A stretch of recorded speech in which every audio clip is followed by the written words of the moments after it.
When I first started working there in about 2007, I got this phone call, and it was this gentleman who was asking all these questions. He had all these reference questions, looking up information on specific locations, and just had quite a few of them. And he was a little bit abrasive. I thought, who is this? And I asked my coworker, and then she says, you know the IGO library? Like, yeah. I go, well, that's him. And so that was kind of funny because I didn't realize who this gentleman was. And I must have done something right, because from then on he would just call our number and ask for me, and I became kind of his researcher. He always had questions about what was this place before, you know, who lived here, and that's the sort of research that we do, but he was still had curiosity. Well, he was a very unique individual, to say the least. He was very intellectual.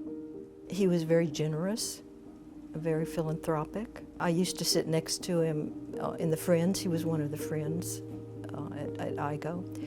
And whenever they discuss, oh, the library needs this or that, and they'd say, well, we don't have enough money to purchase that, he would just whip out his checkbook and start writing a check for whatever it was that they wanted. He was a teacher for 47 years at San Antonio College.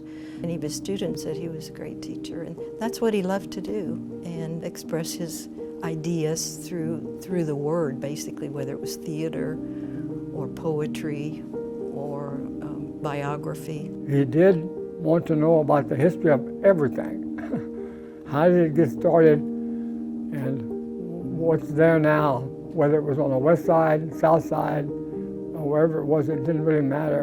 And he certainly was influential with the theater stuff, with his writing of plays at San Antonio Playhouse. Mostly at this library. He would visit maybe once a week, and whenever he published, you know, one of his many works, like this is just some of them, and he would bring a big box of his books. I was kind of his host, and I'd sit, you know, in the back with him and listen to him mainly, you know, tell a lot of his stories, because he was very proud of this library. John Igo influenced people as writing down his thoughts, his narrative, his poetry. Just very unique and appreciating little bitty things in life. I think he would say, whatever it is that you choose to do in life, in terms of a career or a marriage or whatever, embrace it with passion and do it, you know, live it to the fullest. And that's what he did with his life. He would have been super proud to know that a library was named after him, definitely. There once was a writer named Igo, whose poetry just seemed to flow. Like a river of life, with ideas so rife, we wish him today a celebration aglow. There once was a poet named John, who quickly ideas he could spawn. With charm and wit, words he could knit, so write on, write on, write on. The library at Igo rejoices, and with joy we raise our voices to celebrate the day with fun and play to our lovable comedian extraordinaire.